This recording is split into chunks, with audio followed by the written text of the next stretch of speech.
Welcome to Truth and Company Boxing Podcast. I'm your host, John the Truth Diori, and tonight we have another segment of 20 random questions. Tonight's guest is none other than professional boxer Rondale Give 'em Hell Hubbert. How you doing tonight, Rondale? I'm all right, man. I'm all right. I appreciate you coming on the show, man. I know you worked hard today. I know you're probably tired, so we'll go through these 20 as quick as possible for you. All right, all right. All right.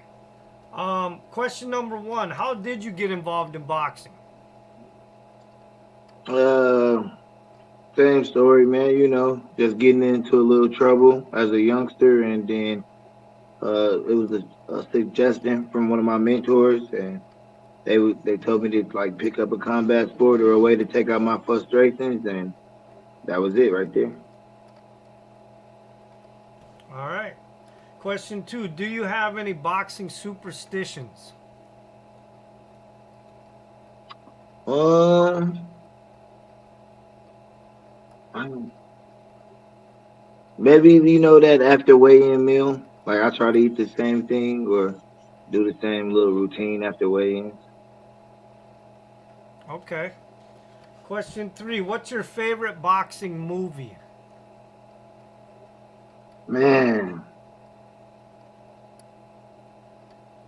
mm, that's the hard one. I don't know. I like uh I like Undisputed. Okay. Question Undisputed with four. Oh. who was in there? Wesley Snipes and Veen Rings. That was a good boxing for me. All right. Question four. What's your best boxing memory in your career so far? I know you've had a lot of them. You've had a lot of fights, a lot of memories, but what big one sticks out to you? Man, that's hard. That's really hard. Like honestly, I want to say like obviously my first time winning that Minnesota State title. That was a big one for me. Okay. Question five. If you could have dinner with any four athletes, alive or dead, who would it be? Floyd Mayweather, um, Kobe Bryant, LeBron, and then Randy Moss. Okay. Question six. If you could play one-on-one basketball with any NBA player, past or present, who would you want your opponent to be?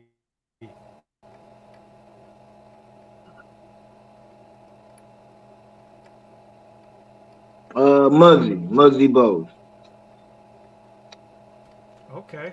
Just because Question seven. I was always Oh, short. They always say you too short to play basketball. I can relate to that. You know what I mean? okay. Question seven. If you could have one superhero ability, what would it be?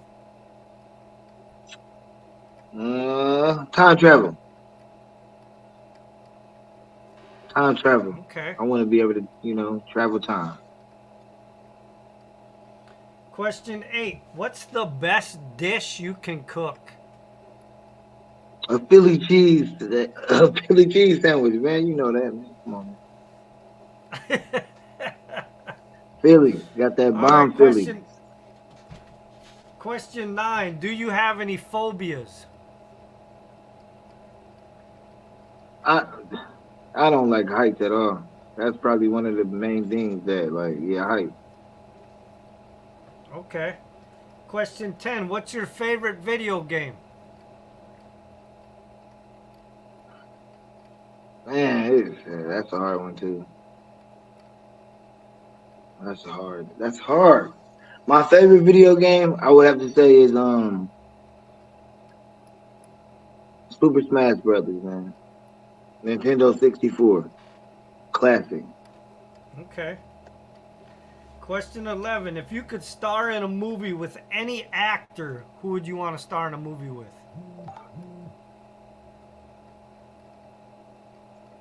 I don't know, Denzel, man. Denzel Washington. Okay. Question 12. Do you have any hobbies outside of the sport of boxing? Cooking. It's a hobby, but it's still, it's more than a hobby, but I would say it's still a hobby right now. Cooking. Okay. And and off the 20 questions, what's going on? I know you're trying to get some type of food cart going. How is that going? I got so many more things I'm going through with the injury, so I had to put that on hold again. It's like every time I'm ready to get it up and going, it's like something sidelines me, and so I'm just focusing. Okay. I like to focus on one thing at a time, man. And I know when I do open it and get it going, I'm gonna put everything I got into it. So I'm just waiting until I'm ready to really put 100% into it. I don't want to halfway do it. So Okay. Question 13. What type of activity do you do that's therapeutic for you? fishing, a lot of time, spending time with my family, man. Like just any little thing where we can just get away and enjoy ourselves, and it's just me and my family. That's my therapy. Family time. Well, I know you're a big bowler though too, right? You like bowling a lot? Oh man, yeah, that's official. We do that. That's became an activity that we do, but with my girl being pregnant and me being injured, like I ain't been doing a lot of bowling, so it didn't really just click for me right away. But bowling is definitely a Okay. hobby of mine too. I got a lot of them, so it's hard to name them off right away. Question 14. If you wrote a book on your life in boxing, what would the title be? Hmm.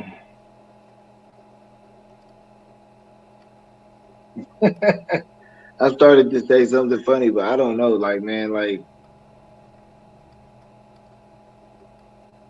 it would have to do with like I don't know. I wouldn't have a title for it. I've been thinking of one, man. But if I had to choose one, it'll definitely have to be like like unfinished business or something like that. Something like that. Okay. Question 15. What's the best advice you ever got from another boxer and who was it? Who wasn't what? What's the best advice you ever got from another boxer and who was it? Um,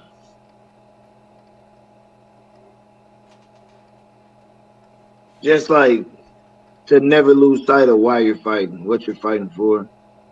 And I feel like I did that, and that's like a big thing about a lot of talented fighters. They lose sight of what they're fighting for and what it means to them, and a lot of stuff like that. So the best thing I ever heard was, yeah, never lose And sight who of was what you're fighting for. who, who was the fighter that said that to you?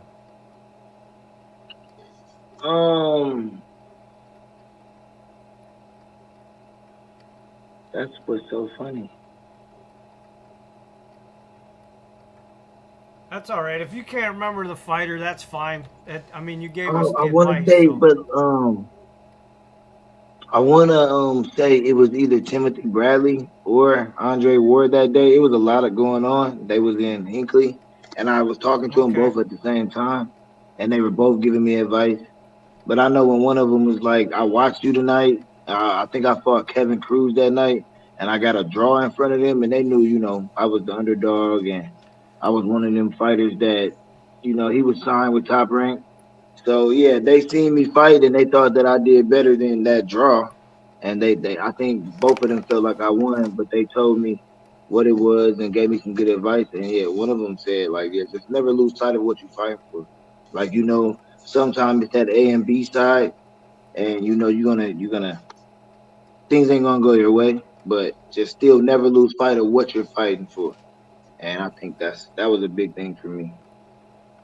Oh, Okay, question 16. What's something that's still on your bucket list?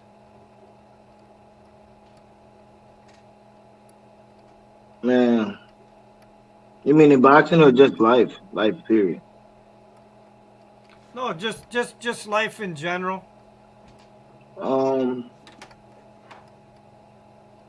Bucket list is definitely get this food business up and running before it's all said and done. Get this KO card up and going. Okay. So question 17. How do you inspire other people?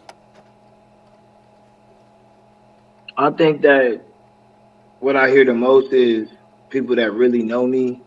They know everything I've been through. They know where I've came from.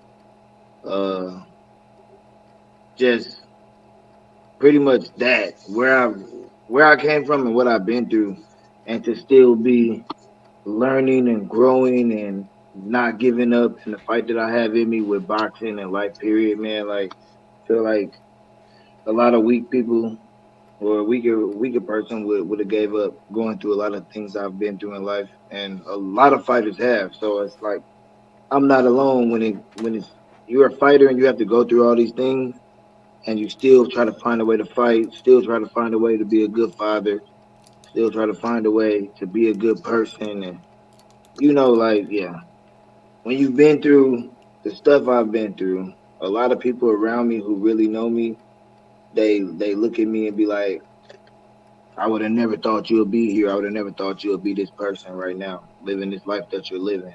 So I'm happy for that other people see that I never gave up, and the life I'm living now, I never expected to be living. So that's a good feeling for me. Okay. Question 18. Who is the hardest puncher you've ever faced in the ring in a fight or sparring? Um uh Mohammed, man. Mohammed Congo. I ain't gonna lie, bro. Like he was hitting me with some right hands. We was sparring one day, and I was just like, that shit feel like something different. Like, yeah. Mohammed, man, he got a fucking crazy. He's strong. He got some solid right hands. Okay.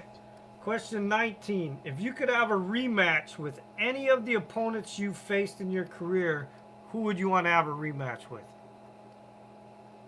Oh, at this very moment, it is definitely Bill Hutchinson. After he got an opportunity to fight Adrian Broner, after like I was the last person he fought, and I felt like I beat him. Then you got this guy fighting this big fight against a four-time world champion, getting that chance, and I felt like I would have did better. I would have did better. Yeah, I would have did better. Give me some time. I would have definitely did better. All Feel right, like I beat Bill. question 20, your last question, Rondell. Now, for the fans out there, I want them to understand that this question is actually hypothetical. It doesn't matter how Rondell answers it, it doesn't say anything different about Rondell. So don't be judging out there, all you Karens. Question 20. Would you rather spend the evening smoking weed with Mike Tyson or Snoop Dogg? I mean, gonna have to be Mike Tyson, dude. Like he a boxer. He got his own, strand, and he's doing a lot of things with THC as far as his own business, his own gummies. He got the Holyfield ears. Like, I mean, yeah, I would, just because he's a boxer, I'm gonna go with the boxer. All right. Well, listen, Rondell, I appreciate you taking time to come on the show, man, and having fun with the 20 questions. Is there anything you want to say to your fans or your family or anything before we get done? Man, just that I'm working, trying to heal up. I don't know if people know, but I tore my Achilles. This is my second Achilles tear. I tore my left Achilles in 2015, and then I just tore my right Achilles. So it's been one of them things that like it's hard to deal with, man. Like it's like a freak accident. Like who tears both of their Achilles? So to try to get back and get back in the ring, that's just a big thing. And I appreciate the people supporting me. let me know that I'll be back in there. Keep my head up. Keep fighting, giving me all the good wishes to heal up and get back in the ring. I'm hoping that in November, that's my goal to be back in there in November. And if I can make that, like, that's a Okay. blessing. So stay tuned. If I heal up right, if All right. everything's Well, good, if everything goes well, I'll be back in there November 3rd in Grandma's again. oh, okay. At Grandma Sports Garden in Duluth, Minnesota. Yeah, yeah. But if everything goes well with me healing up, I'm pretty sure Jungle was planning on throwing the show in November. So I'm trying to get on All that right. and Well, be listen. healed up to get on that. Before I let you go, I want a prediction. July 29th. It's the big fight everybody's been waiting for. Terrence Crawford versus Errol Spence Jr. Give me a fight breakdown and give me your prediction. Yeah, I always told everybody I think Arrows he fights like a robot. Like, yeah, he's solid, strong, comes forward, throws his shots, throws nice combinations. I just don't feel like he makes any adjustments or had to be in a position to make any adjustments. So I got Terrence Crawford. He's just a dog. He figured it out with somebody who fights like the same way, throw the same couple of combinations. I got Terrence Crawford pulling off a victory some way somehow. I don't know if it's gonna be a knockout. I don't really just see him knocking him out, but I feel like he's gonna get the dub. I'm going with Bud all Okay. With day. that, the truth has spoken.